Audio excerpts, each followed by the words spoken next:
Ça dit dans Matthieu 12, verset 34, « Vous, race de vipères, comment pouvez-vous dire de bonnes choses quand vous êtes mauvais? Car la bouche parle de ce qui remplit le cœur. L'homme bon de son bon trésor intérieur, ceci signifie le cœur et les pensées. De son bon trésor intérieur fait ressortir de bonnes choses. Cet homme bon, de son bon trésor intérieur, fait ressortir de bonnes choses. Il fait ressortir de bonnes choses. Il ou elle fait ressortir de bonnes choses parce que il ou elle parle de bonnes choses. Et le méchant, de son trésor intérieur mauvais, fait ressortir des choses mauvaises. Donc, cette écriture nous montre, ça nous montre comment nous pouvons nous assurer que nous parlons la vie seulement. Comment? Ça commence avec le cœur et les pensées. Ça commence par ce qui se passe dans tes pensées. C'est là que ça commence. Cette écriture dit que ce qui se passe à l'intérieur, dans la tête, va ressortir de la bouche. Donc, cela signifie que c'est encore plus important ce à quoi tu penses que ce dont tu parles. Quand tu penses de la bonne façon, tu vas parler de la bonne façon. Donc, quand tu ne te focalises que sur ce que tu es censé dire, tu vas faire une erreur des fois. Parce que cette écriture nous garantit ce qu'il y a à l'intérieur va ressortir. Donc, nous devons commencer. La fondation, c'est dans la tête. C'est ce qui se passe dans la tête. Parce que c'est ce qui se passe quand la pression arrive. Tu peux tout gâcher avec des paroles de mort que tu déclares en un seul moment de pression. Voici un exemple de la puissance de tes paroles et comment ça a de l'importance, ce à quoi tu penses, et cela va conduire à ce qui sort de ta bouche.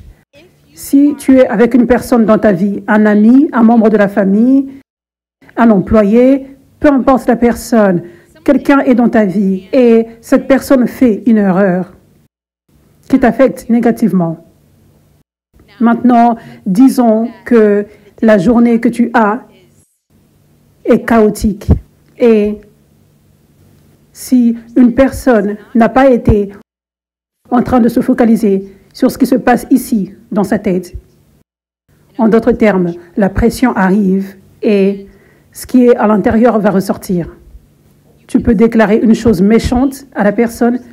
La personne a fait une erreur honnête. Nous faisons tous des erreurs honnêtes. Ça ne reflète pas qui elle est. C'est juste une erreur simple. Mais ça s'est juste ajouté à la journée que tu avais.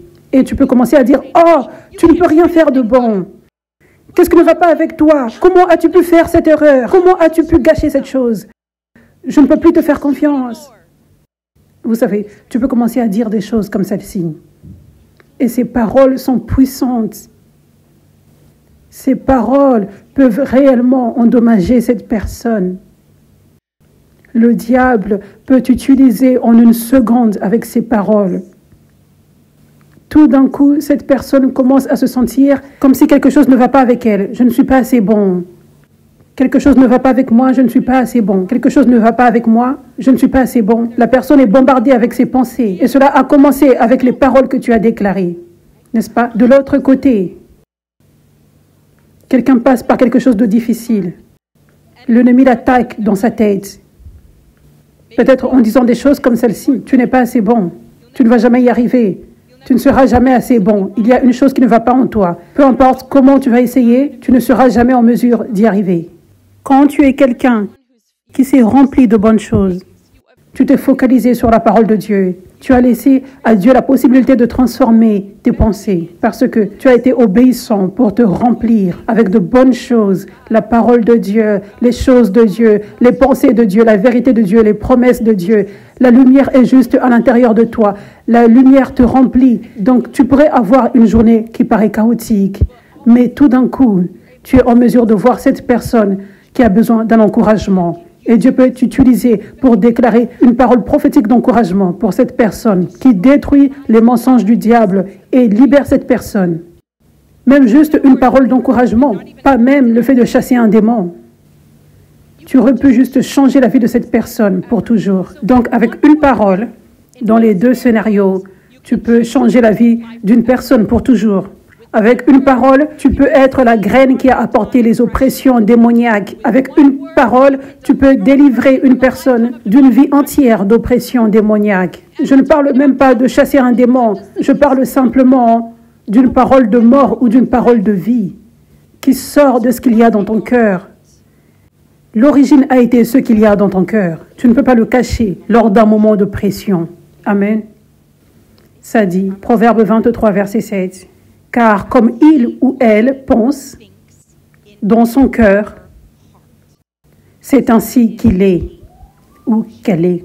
Car comme il ou elle pense dans son cœur, c'est ainsi qu'il est ou qu'elle est. Car comme il ou elle pense dans son cœur, c'est ainsi qu'il ou elle est. Je le dis plusieurs fois afin que vous compreniez comment c'est puissant. Ce à quoi tu penses, c'est ce que tu deviens. Ce sur quoi tu te focalises, c'est ce que tu deviendras. Donc, Dieu veut s'assurer que tu ne manques pas ce futur glorieux qu'il a pour toi. Mais la plus grande chose que tu dois faire, la fondation de comment tu vas y parvenir, voir les promesses se réaliser, voir les bonnes choses que Dieu t'a promises pour ta vie, c'est par ce sur quoi tu te focalises, ce à quoi tu penses. Toute chose coule de là. Les paroles que tu déclares, rejeter les mensonges du diable et déclarer les promesses de Dieu, qui créent littéralement des choses avec Dieu. Ces paroles créent le futur.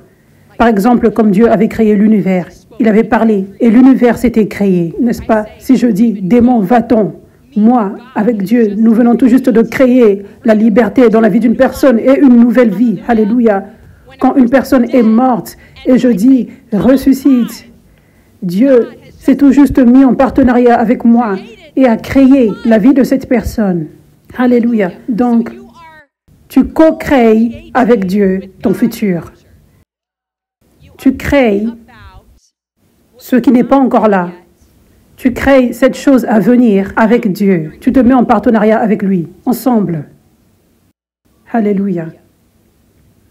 La fondation de cela, c'est ce qui se passe dans ta tête. Ça, c'est la fondation. C'est là que tout commence. Ce que tu déclares pour créer toute chose, cela viendra de ton cœur, de ta tête. Et ton habilité à obéir à Dieu et entendre sa voix viendra de ce à quoi tu penses, ce sur quoi tu te focalises, ce avec quoi tu remplis tes pensées.